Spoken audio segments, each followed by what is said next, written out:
Okay, so I'm going to talk about another one of my interests, and this one is passive income. So there's a lot of debate about what passive income really means, but passive income to me is where you either do a task or something once or a bit of work once, and then you get paid for it back with a minimal effort. So there are different forms of passive income which people use, which I don't think are passive, but I will mention them here, so you can try them out if you want. But that's my definition anyway. So I'm going to give you, I think it's at least 10 sort of forms of passive income, and it might be something you're interested in and worth trying out for yourself. So the first one I'm going to talk about is affiliate marketing. So people like Amazon have an affiliate program, and other big companies have personal ones. And what that means is you basically you advertise products for them. So if you drop a link in your Facebook to a certain item, or you're on YouTube and you say, right, I'm using this product, here's a link below, that is what we call an affiliate link. And if someone clicks on that link and they make a purchase within 24 hours usually, you will get a bit of a kickback, so a bit of money from that purchase. Usually generally only works, especially with Amazon, with sort of high ticket items, so obviously more expensive items, and you'll get obviously more money from that.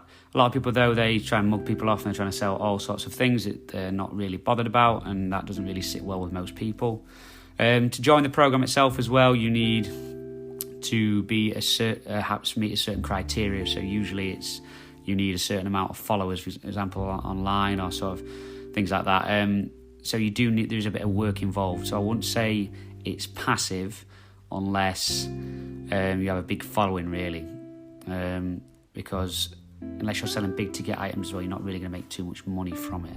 But again, if you're trying out products and you want to advertise them to people that follow you or whatever, then you might as well make a little bit of money from it as well than not make it. So next one is stocks and shares. This is something that I'm into. So there used to be, before with stocks and shares, lots of fees attached to them, but now that seems to be sort of coming out of the way. So there's lots of free products. You got trading 212, another free one. You got Free Trade, Vanguard, lots of other places that offer free services to buy shares. And I would say this one is pretty much passive. So you buy a stock or an ETF or an index fund, and you're hoping that fund will go up over time.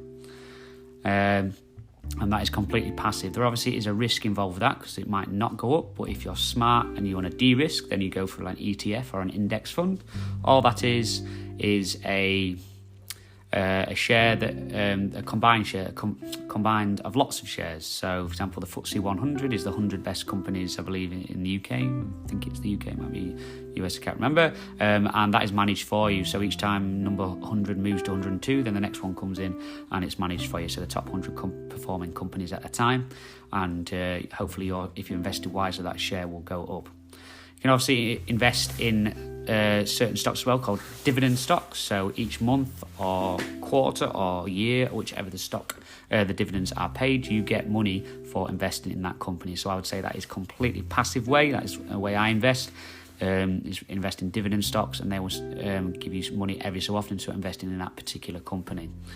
I guess there's a risk that company will go bust, so you've got to be aware of that and try and invest smartly. But I would say that one is completely passive. Right, next one. I think this is something that everyone should be doing, and this again is completely passive, I would say. And this is credit cards, or reward cards, same thing. So this is recommended for purchases that you're going to purchase anyway. So, for example, fuel. So if you're going to buy fuel anyway, you might as well buy one of the reward cards where you get points from it, or you might get, for example, I think Virgin offer flight points and things like that. And that is completely passive, because you're going to make that purchase anyway, and you get a reward for making that purchase, for doing the exact same thing you was going to do anyway. So an absolute no-brainer, definitely, I think, a passive income that everyone should have. Okay, on to the next one, and this one is rental properties. So in this one, in rental property, if you're a smart investor, you get paid twice. So you get paid through the rental income that you receive, and you also get paid from the capital appreciation, which is a fancy word for saying the house going up in value.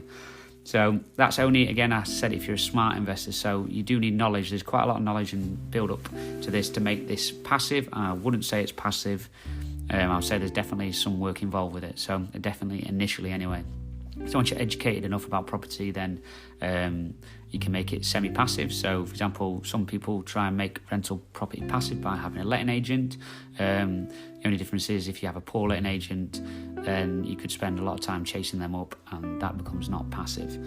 Once you're clued up, obviously, you can get ways around it to make it more passive, but again, it does depend on factors. That one is probably the most highest risk, so it's the highest reward as well, so there's a lot more money in it to be made. So again, it's up to your risk tolerance if you take that one on as a passive income. Right then, next one, I want to chuck these ones in that I think, again, complete no-brainers, completely passive, and these are apps that you can get. So I'll give you two first of all. It's Quidco and Top Cashback. So this is when you're purchasing certain things and you simply get money back from it from making that purchase. So Quidco and Top Cashback, I believe they get paid from the other companies for advertising on them on their platform. So you might as well get paid for it. So for example, if you're booking a hotel, if you're booking flights, then just check on that website first, and once you purchase it, you get money back from making that purchase. It'll vary in what you get back from it, but again, if you was going to make it anyway, then why wouldn't you just get money back from it? So Quidco and Top Cashback definitely wants to check out. Another version of that is Shopify. So Shopify is another app, and it's for day-to-day items, but this one is like you get the money back within 2 days, so it's a little bit quicker. So for example, if you go into Co-op to buy some Pringles, then go on to Shopify and search, see if that's on offer at the moment, and you'll get in, just scan the receipt when you get back, and you'll get money within 2 days of making that purchase. So again, probably 10 seconds of your time, you get some money back. So again, another good option for you. Right, moving on to YouTube. So I would say this one's not passive. Basically, you make money off YouTube through ad revenue. So you need to meet a certain criteria on YouTube to get onto their sort of income program. So that's 1,000 subscribers you need, and I think it's 20,000 of watched hours content. That might be wrong, so you want to double check that, but I know it's a reasonable amount before you can start receiving any sort of ad revenue. Again, I would say it's not passive, because obviously there's quite a big chunk of building up yourself, your profile and all that stuff at the start, and then I think you've obviously got to enjoy doing it as well. So if you're starting off with the intention of doing it for the money, then it's probably not going to be working out long term, because you've still got to produce content at the end of it, once you do meet the criteria anyway. And if you're not enjoying it, then great, it's probably not going to last long. So, but if it is something you're interested in, so you've got a niche, then I'd recommend, YouTube could be a passive income stream for you.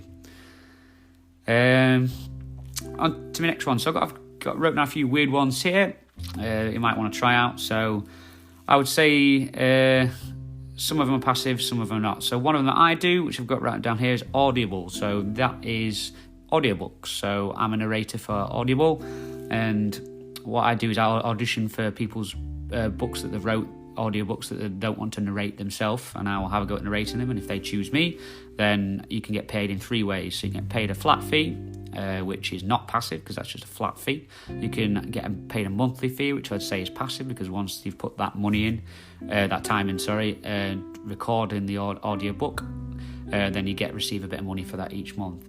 You also can get paid another royalty scheme, so every time someone purchases the audiobook, then you can get a kickback from that as well. So I would say that's completely passive, because you've done the work at the start, and every time from now on someone purchases that book, then you get some money from it. Another one might not be for everyone, but could be for a few people, is design. So there's certain websites where you can design certain items, and every time someone purchases that design, then you get a bit of money from that. So you might only make one design, but you can put it on a t-shirt, a mug, a jumper, a pair of shorts, a beach towel, whatever. And if someone likes that design and they purchase it, you get a certain percentage of it. I wouldn't say it's much, to be honest, but again, if it took you 10 seconds to make that same design, you put it on lots of different products, then you might as well get a bit of money from it. Certain websites you can do this is, for example, Teespring. So again, this would probably work better for someone who has a big following. So if you've got a good follow on YouTube or a blog or whatever, or lots of friends on Facebook, whatever, then that would be a good thing that you could try out. Another weird one I've got down here is another app. So this one's called Sweatcoin. So this is for people who enjoy walking. So if you enjoy walking anyway, you might as well get paid for it. So if you go on this app, if you walk so far, you are paid in vouchers for things like Amazon and other places, simply for walking. The way they make their money from the app is they want you to pay for the premium, so it's a freemium model, and they want you to upgrade to the next stage of it, which is basically capped the amount of steps you do. So if you go on it and you do so many steps and you want to do more, then you pay a small fee, and you can then do more steps and you get more cashback rewards through vouchers, etc. So again, something interesting, something to check out. If you do that anyway, you do a lot of walking, you walk the dogs a lot, and get paid for it. Okay, right, last one I've got down here on passive income, I would say this one is completely passive, is a SIP pension. So this is, I believe, stands for self-invested personal pension. So this is where whatever money you put into your SIP pension is completely tax-free, and the taxman has to contribute towards it. So if you're a 20% taxpayer and you put £100 in, then effectively the taxman is putting £20 towards that again, and that is completely passive. You've done absolutely nothing. You're going to put that in your pension anyway, and you get given money for doing that. And again, completely tax-free. So I would say that's pretty much as passive as it goes. Put the money in, you get some money back from it while it's done. So I would say that's probably another passive one that, again, a lot of people don't probably know of. So it's definitely something you should be checking out. Cool, so that's all the ones I've got written down here. I'm really interested in multiple streams of income and passive income in particular, and I know there's lots of different passive income ideas out there. So if you've got any others that I've not said on here, I'd love to hear about them and how you've been successful with them. So please get in touch if you do. Hopefully you found some of these helpful. You might check some of these ones out.